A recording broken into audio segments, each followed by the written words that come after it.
সবাইকে স্বাগত। জেলার সংবাদে সাথে রয়েছে দোলা ডলরেস। শুরুতেই জানাবো সংবাদ শিরোনাম। রাজশাহীতে ৪৫ ফুট গভীরেও পাওয়া যায়নি শিশু সাজিদকে, আর নিচে যাচ্ছে না ক্যামেরা। পঞ্চগড়ে বইছে মৃদু শৈত্যপ্রবাহ, সকাল ৬টায় তাপমাত্রা ছিল ৮.৯ ডিগ্রি সেলসিয়াস। গাইবান্ধায় মেটে আলুর বাণিজ্যিক চাষে আগ্রহ বাড়ছে কৃষকদের, কম খরচে বেশি উৎপাদন।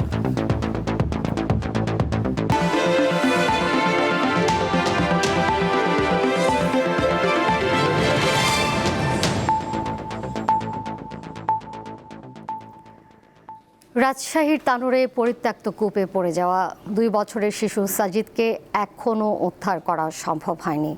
কূপে ক্যামেরা নামিয়েও সন্ধান পাওয়া যাচ্ছে না শিশুটির সন্ধানে এরই মধ্যে ৪৫ ফুট নিচে ক্যামেরা পাঠানো হলে পাওয়া যায়নি। সেখান থেকে ক্যামেরা আর নিচে যাচ্ছে না বলে জানান ফায়ার সার্ভিসের কর্মীরা।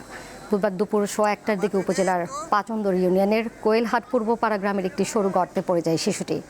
খবর পেয়ে ফায়ার সার্ভিসের ৩টি ইউনিট শিশুটিকে উদ্ধারের চেষ্টা করছে। স্থানীয়রা জানায়, গর্তে থাকা ওই জমির মালিক কসিরুদ্দিন ১ বছর আগে তিনি তার জমিতে সেচের জন্য একটি সেমিডিপ নলকূপ বসানোর চেষ্টা করেন, কিন্তু ৩৫ ফুট বোরিং করার পরও সেখানে পানি না পাওয়ায় সেই কাজ স্থগিত রাখা হয়।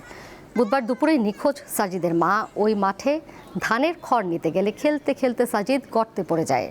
স্থানীয়রা প্রথমে উদ্ধারের চেষ্টা করে ব্যর্থ হয়ে ফায়ার সার্ভিসে খবর দেন। সন্ধান না পাওয়া পর্যন্ত উদ্ধার অভিযান চলমান থাকবে বলে জানায় ফায়ার সার্ভিস।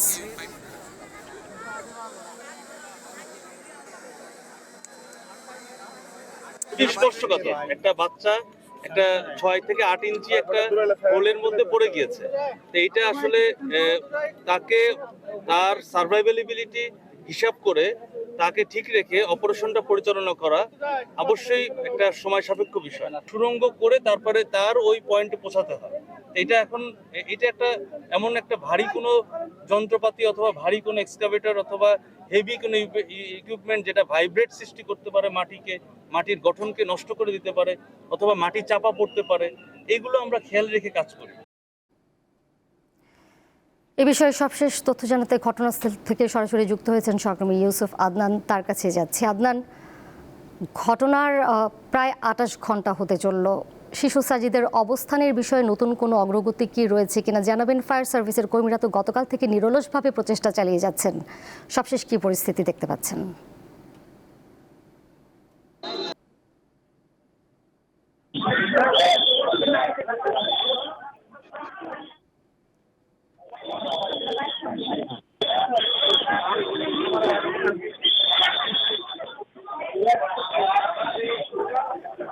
আদনান, শুনতে পাচ্ছেন নিশ্চয়ই আমাকে?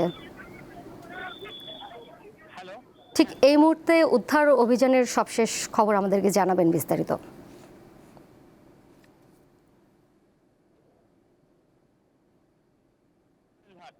গ্রামে শিশু সাজিদ গভীর নলকূপে পড়ার প্রায় ২৭ ঘন্টা অতিবাহিত হয়েছে, তবে এখন পর্যন্ত তার সন্ধান মেলেনি। তবে উদ্ধার অভিযান চালিয়ে যাচ্ছে ফায়ার সার্ভিস এবং সিভিল ডিফেন্সের কর্মীরা। প্রায় ৮টি ইউনিট এখানে ফায়ার সার্ভিস এবং সিভিল ডিফেন্সের কর্মীরা যোগ দিয়েছেন। রাজশাহী, নাটোর এবং চাঁপাই এর আশেপাশের এলাকার ৮টি ইউনিট এখানে উদ্ধার অভিযান চালাচ্ছেন এবং ৩টি এক্সকাভেটর দিয়ে মাটি খনন করা হচ্ছে।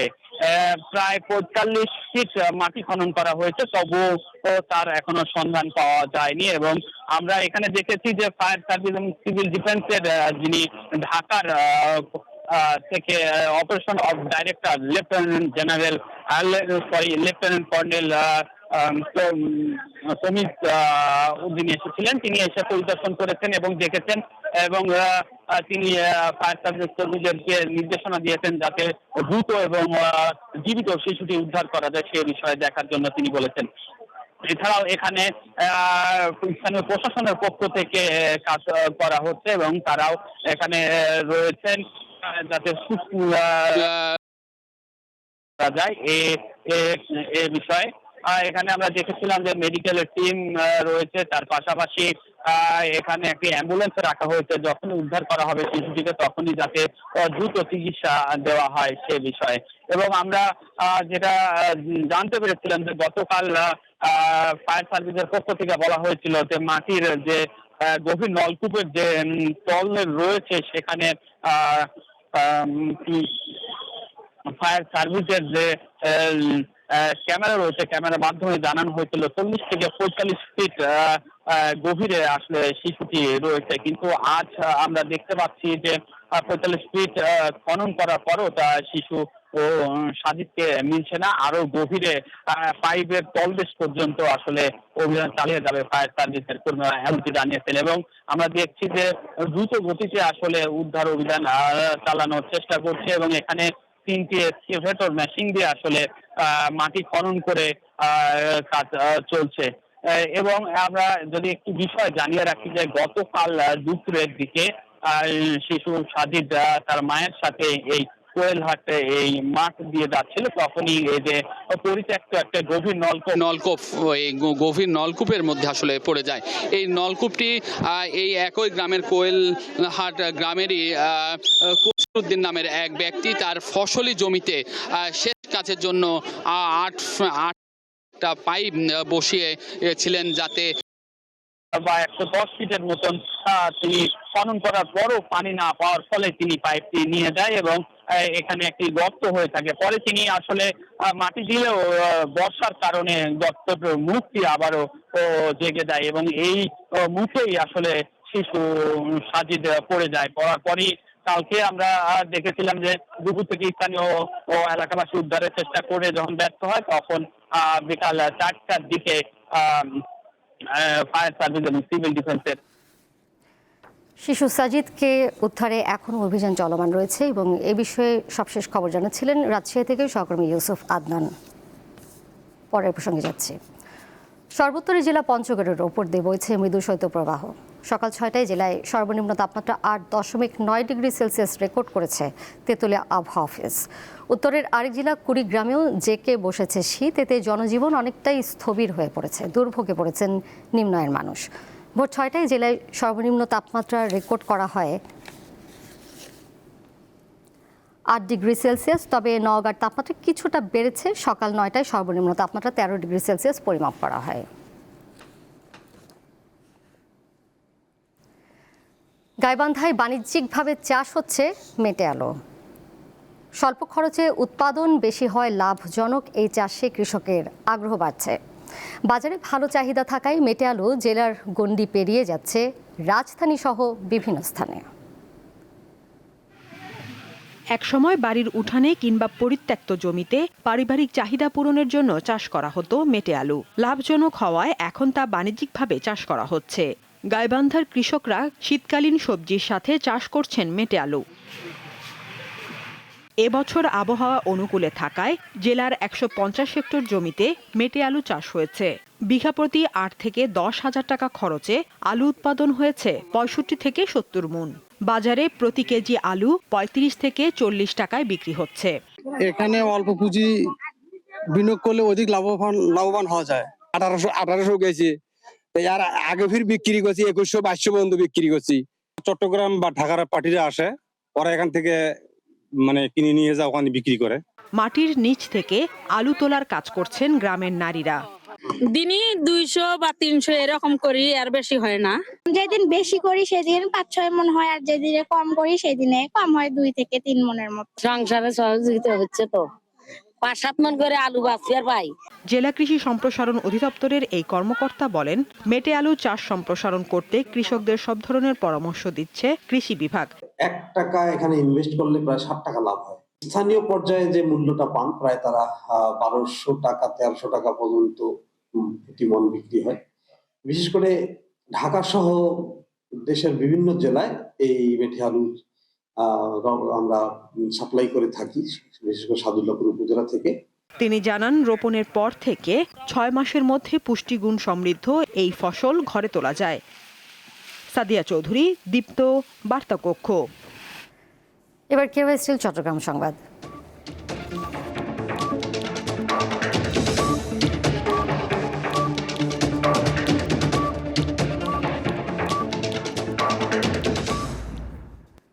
চট্টগ্রামের মিরসরাইয়ে দুই গ্রুপের সংঘর্ষে ছুরিকাঘাতে গাজী তাহমিদ নামের একজন নিহত হয়েছেন। স্থানীয়রা জানান, আধিপত্য বিস্তার নিয়ে গতরাত 12টার দিকে বারুইরহাট পৌর বিএনপির সাবেক আহ্বায়ক দিদারুল আলম মিয়াজির নেতাকর্মীদের মধ্যে হাতাহাতির ঘটনা ঘটে।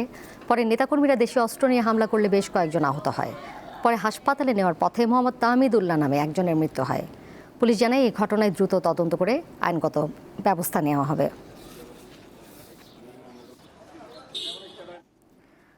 চট্টগ্রাম সেনানিবাসের ইস্ট বেঙ্গল রেজিমেন্টাল সেন্টার ইবিআরসিতে ইস্ট বেঙ্গল রেজিমেন্টের 38তম বাৎসরিক অধিনায়ক সম্মেলন 2025 অনুষ্ঠিত হয়েছে। সম্মেলনে প্রধান অতিথি হিসেবে উপস্থিত ছিলেন সেনাবাহিনী প্রধান জেনারেল ওয়াকারুজ্জামান। সকালে সেনাবাহিনী প্রধান ইবিআরসিতে পৌঁছালে তাকে GOC army training and doctrine command, GOC 24 পদাতিক ডিভিশন ও এরিয়া কমান্ডার চট্টগ্রাম এরিয়া এবং কমান্ড্যান্ট ও papa tiger the East Bengal regimental centre অভ্যর্থনা জানান। বাৎসরিক অধিনায়ক সম্মেলনের শুরুতেই সেনাবাহিনী প্রধান ইস্ট বেঙ্গল রেজিমেন্টের গৌরবোজ্জ্বল ইতিহাসের কথা স্মরণ করে মহান স্বাধীনতা যুদ্ধে অংশগ্রহণকারী সকল বীর শহীদদের আত্মার মাগফিরাত কামনা করেন। এছাড়া ইস্ট বেঙ্গল রেজিমেন্টের কর্মকর্তাদের সাথে মতবিনিময়কালে সেনাবাহিনী প্রধান এই রেজিমেন্টের প্রযুক্তিগত উন্নয়ন, গবেষণা, পেশাগত দক্ষতা বৃদ্ধি ও ভবিষ্যৎ পরিকল্পনা সহ বিভিন্ন বিষয়ে আলোকপাত করেন।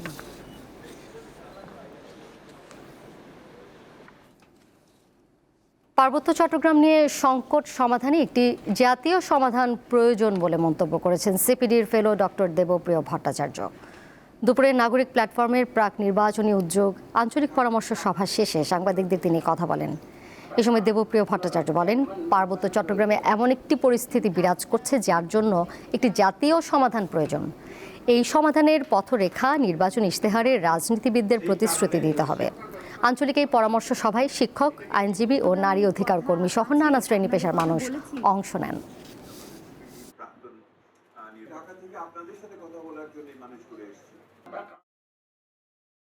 মানে বাংলাদেশ একটা দোলাচলের মধ্যে আছে, অর্থাৎ একদিকে ছাত্র জনতার অভ্যুত্থানের ভিতর দিয়ে আমরা যে পরিবর্তনগুলো চেয়েছি সেই পরিবর্তনগুলোকে টেকসই করার ক্ষেত্রে একটা গণতান্ত্রিক উত্তরণের যে প্রয়োজনীয়তা সেই প্রক্রিয়ার ভিতরে আমরা ঢুকছি। তফসিল ঘোষণার মাধ্যমে ওই অনিবার্য পরিণতির দিকে এগিয়ে যাওয়াতে আরেকটি পদক্ষেপ হবে বলে আমরা প্রত্যাশা করি।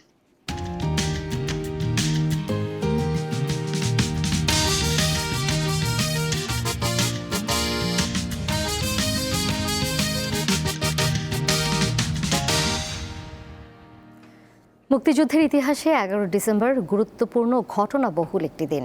এদিন যশোরে স্বাধীন বাংলাদেশের কোনো মুক্তাঞ্চলে প্রথমবারের মতো জনসভার আয়োজন করা হয়। 11 ডিসেম্বর ভোর 4টার দিকে আল বদরের অপারেশন ইনচার্জ চৌধুরী মইনুদ্দিন ও চিফ এক্সিকিউটিভ আশরাফুজ্জামান খানের নির্দেশে পিপিআইয়ের প্রধান প্রতিবেদক ও কলম্বিয়া ব্রডকাস্টিং সার্ভিসের প্রতিবেদক সৈয়দ নাজমুল হককে পুরানো পল্টনের বাসা থেকে তুলে নিয়ে যায় আল বদর বাহিনী। দুপুর 3টা থেকে অনির্দিষ্টকালের জন্য কারফিউ জারি করা হয়। এদিকে পরাজয় নিশ্চিত জেনে যুদ্ধবিরতির জন্য প্রাদেশিক সরকারের সামরিক উপদেষ্টা মেজর জেনারেল রাও ফরমান আলী জাতিসংঘ সদর দপ্তরে প্রস্তাব পাঠান। জাতিসংঘের সাধারণ পরিষদে উত্থাপিত এই প্রস্তাব মেনে নিতে জোর দাবি জানায় মার্কিন যুক্তরাষ্ট্র। এছাড়া জামালপুর, ময়মনসিংহ, গাইবান্ধা, চণ্ডীপুর, টাঙ্গাইল, কুষ্টিয়া, ফুলছড়িহাট ও বাহাদুরবাদ ঘাট সহ মুক্ত হয় বাংলাদেশের 12টি গুরুত্বপূর্ণ এলাকা।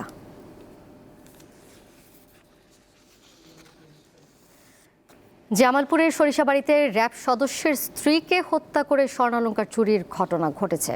এই ঘটনায় এখনও কাউকে আটক করা যায়নি। গভীর রাতে পৌরসভার গণময়দান এলাকায় এই ঘটনা ঘটে। নিহত লিপি আক্তার ও এলাকার মহর আলীর স্ত্রী। মহর আলী র্যাব 2-এ কর্মরত রয়েছেন।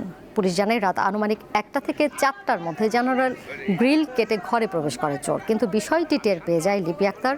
পরে চিনে ফেলায় লিপি আক্তারকে শ্বাসরোধ করে হত্যা করে স্বর্ণালংকার চুরি করে নিয়ে যায় চোর। মরদেহের সুরতহাল শেষে ময়নাতদন্তের জন্য জামালপুর জেনারেল হাসপাতালের মর্গে নেওয়া হয়েছে। এই ঘটনায় দোষীদের আইনের আওতায় আনতে প্রয়োজনীয় ব্যবস্থা নেওয়া হবে বলে জানিয়েছে পুলিশ। তাকে চিনতে পারায় তাকে প্রথমে মুখ চেপে ধরে, এরপরে ওড়না দিয়ে শ্বাসরোধ করে হত্যা করে পালিয়ে যায়।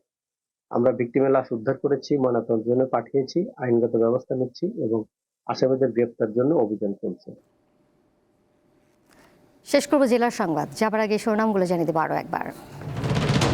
রাজশাহীতে 45 ফুট গভীরেও পাওয়া যায়নি শিশু সাজিদকে, আর নিচে যাচ্ছে না ক্যামেরা। পঞ্চগড়ে বইছে মৃদু শৈত্যপ্রবাহ, সকাল 6টায় তাপমাত্রা ছিল 8.9 ডিগ্রি সেলসিয়াস। গাইবান্ধায় মেটে আলুর বাণিজ্যিক চাষে আগ্রহ বাড়ছে কৃষকদের, কম খরচে বেশি উৎপাদন।